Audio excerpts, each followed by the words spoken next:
പഞ്ചാബി ഹൗസിൽ ചോദിക്കണ പോലെ 2 വർഷമായിട്ട് ഈ വീട്ടിൽ അലക്കുന്നതിനൊന്നും ഇല്ലേ എന്നാരും ചോദിച്ചാൽ കല്ലേട്ടെ. ഇന്നാണ് സൂര്യൻ ഒന്ന് കണ്ടു കിട്ടിയത്. പിന്നെ ഒന്നും നോക്കാൻ പോയില്ല. കിട്ടിയ തുണികളെല്ലാം മാറിക്കൂട്ടി അച്ചാരം പിച്ചാൽ അലക്കിതേ മോളിൽ കൊണ്ടേ വിരിച്ചിട്ടുണ്ട് കേട്ടാ. പിന്നെ ദേ നേരെ താഴെ വന്നു. നമുക്ക് കഞ്ഞി വെക്കാട്ടെ. അപ്പൊ റേഷനറി ഇരിപ്പുണ്ട്. അപ്പൊ അതാണ് ഞാനിന്ന് വെക്കാൻ വേണ്ടി പോണ. റേഷനറിയുടെ ചോറും മീൻകറിയും. ആഹാ പൊളിക്കും. അപ്പൊ അതെ നമുക്കിന്ന് കുറച്ച് മീനും കൂടെ കിട്ടിയിട്ടുണ്ട് കേട്ടോ. തോപ്പുംപൊടി പോയി കാത്ത് കെട്ടിക്കിടന്ന് പോയി മേടിച്ചോണ്ട് വന്ന മീനാണേ. മുള്ളനും ഉണ്ട്, പിന്നെ അതിന്റെ കൂടെ കൂരിയും ഉണ്ട് കേട്ടോ. സാധാരണ കൂരിനെ കാണുമ്പോൾ ഞാൻ ഇങ്ങോട്ട് പുറംതിരിഞ്ഞ് പോരാറാണ് പതിവ്. ഇന്ന് കണ്ടപ്പോഴത്തേക്ക് വാങ്ങി കേട്ടാ. കാരണം വഞ്ചിയും ബോട്ടൊക്കെ ഒന്നും ഇപ്പൊ പോണില്ലല്ലോ, കാറ്റും മഴയും കോളൊക്കെ കാരണം. അപ്പൊ അതുകൊണ്ടിട്ട് കിട്ടിയടാപ്പനെ കിട്ടിയെന്നും പറഞ്ഞിട്ട് കയ്യിൽ കിട്ടിയതൊക്കെ വാങ്ങിക്കൊണ്ട് പോന്നേ. മുള്ളനെ ഞാൻ ദേ എടുത്ത് കയ്യോടെ വെട്ടിത്തേച്ച് കഴുകിയെടുത്തിട്ടുണ്ട്. അപ്പൊ മുള്ളന്റെ കൂട്ടത്തില് നന്ദൻ, കുട്ടൻ ഒക്കെ ഉണ്ടായിരുന്നു കേട്ടാ.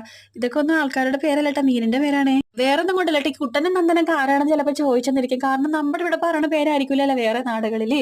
അപ്പൊ അതെ കൂരിനെ ഞാൻ ഇപ്പൊ തൽക്കാലം ഒന്നും ചെയ്യൂല. ചോറിന്റെ ഒക്കെ കഴിഞ്ഞ് സാവകാശം വെട്ടിത്തേച്ച് കഴുകി എടുക്കുള്ളൂ കേട്ടോ. കാരണം അത് വെട്ടിത്തേച്ച് എടുക്കാൻ വേണ്ടി കുറച്ച് സമയം എടുക്കും. മാത്രമല്ല കേട്ടോ, നമുക്കത് വൈകുന്നേരം കറി വെച്ച് വെച്ചിട്ടുണ്ടെങ്കിൽ നാളെയും കൂട്ടല്ലോ. നാളെയുമ്പോഴത്തേക്കും കൂടുതൽ ടേസ്റ്റ് ആകും കേട്ടോ. നല്ല കുടംപുളിയിലിട്ടൊക്കെ നല്ല എരിവിൽ വെച്ച് കഴിയുമ്പോഴത്തേക്കും.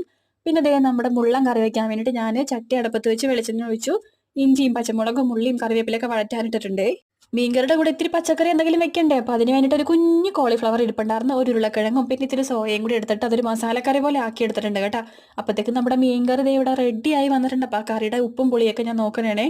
അപ്പോഴത്തേ നമ്മുടെ കറികളൊക്കെ റെഡി ആയിട്ടോ. പിന്നെ ഇതിന്റെ കൂട്ടത്തിൽ ഞാനൊരു സന്തോഷ വാർത്ത കൂടെ പറയട്ടെ. സബ്സ്ക്രൈബേഴ്സ് ആയ ആർക്കും ഞാൻ ഇതുവരേക്കും നിന്നും എന്റെ ഭാഗത്തു നിന്നും ഒരു സമ്മാനം ഇതുവരേക്കും കൊടുത്തിട്ടില്ല കേട്ടോ.